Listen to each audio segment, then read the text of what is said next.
नमस्कार, सलाम, सत श्री अकाल। मैं अमित निरंजन फिर एक बार अपनी नई कविता लेके आपके सामने प्रस्तुत हूँ। आज की कविता का शीर्षक है घर का बंटवारा। जिन लोगों ने अभी तक चैनल को सब्सक्राइब नहीं किया है वो चैनल को सब्सक्राइब करें, लाइक करें, शेयर करें और कमेंट करके बताएं कविता कैसी लग रही है।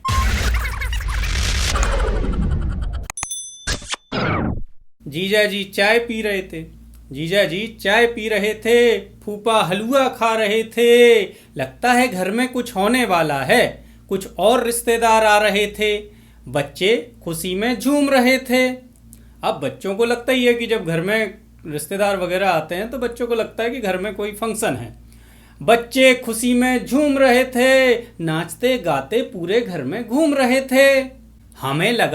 हमें लगा कि घर में कोई फंक्शन है, प्रोग्राम है। हमें लगा कि घर में कोई फंक्शन है, प्रोग्राम है, इसीलिए तो रिश्तेदार आ रहे हैं, इतना इंतजाम है। जब सारे लोग आ गए तो सभा की हो गई शुरुआत।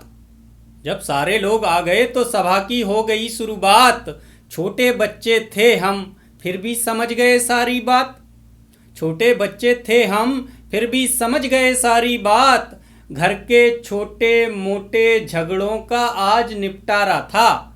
घर के रोज रोज के छोटे मोटे झगड़ों का आज निपटारा था। आज हमारे घर का बंटवारा था। घर बट गए, जायदाद बट गई, खेत बट गए और खाद बट गई। फर्श बट गए, घर में जो बिछाते हैं, फर्श बट गए, लिबास बट गए, यहाँ तक कि थाली गिलास बट गए। घर का बंटवारा देख दादी दुखी हो रही थी। मेरी जो दादी थी, घर का बंटवारा देख दादी दुखी हो रही थी। एक कोने में बैठी बैठी रो रही थी। पर उसकी किस्मत में अभी और रोना था। अभी तो दादी का भी बंटवारा होना था। तो जब दादी का नंबर आया तो दादी बोली, मुझे मत बांटो, मैं तो माँ हूँ। दो रोटी खा के जी लूंगी, जहाँ मेरा दिल करेगा वहाँ जाके रह लूंगी। बचपन में मैंने तुम तीनों को, 3 बेटे थे उन दादी माँ के, तो बोलती हैं कि बचपन में मैंने तुम तीनों को एक साथ पाला है। हे राम, पता नहीं आज क्या होने वाला है। अब दादी ने कहा कि मुझे मत बांटो, मेरा जहां मन करेगा मैं उस बच्चे के साथ रह लूं। पर दादी की बात तीनों में से किसी ने नहीं मानी और रिश्तेदारों ने उनका बंटवारा कर दिया। तो देखिए अब क्या होता है। आखिरकार दादी का भी हो गया बंटवारा। तीनों बच्चे बारी बारी से देंगे दादी को सहारा। अब ऐसा बंटवारा हुआ कि तीनों बच्चों के पास दादी माँ 3-3 महीने रहेंगी। लेकिन मेरी जो दादी थी वो दबंग दादी थी। तो वो बोलती है, दादी बोली माफ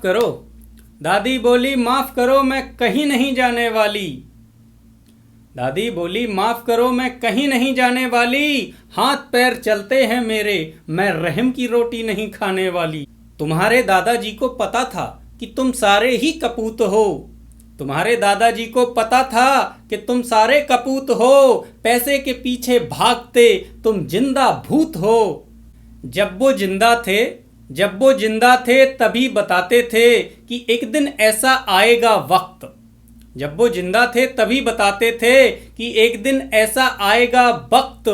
प्यार आदर संस्कार सब हो जाएंगे नष्ट। 3 बेटों की माँ को होगा 2 रोटी का कष्ट। तुम्हारे दादाजी ने घाट घाट का पानी चखा था। मरने से पहले मेरे लिए बैंक में कुछ पैसा रखा था। मेरी बची जिंदगी के लिए वो पैसा है काफी। बंटवारा तुम्हें मुबारक हो, मैं मांगती हूँ माफी। शायद कोई कमी मेरे प्यार में रह गई होगी। पालने में तुमको कोई गलती हो गई होगी। अब दादी माँ अपने बच्चों से कहती हैं, मेरी दादी माँ वो अपने बच्चों से कहती हैं, एक बात मेरी तुम सदा रखना याद, एक बात मेरी तुम सदा रखना याद, संसार में कोई सुखी नहीं हुआ, संसार में कोई सुखी नहीं हुआ माँ बाप को दुख देने के बाद, माँ बाप को दुख देने के बाद। धन्यवाद दोस्तों।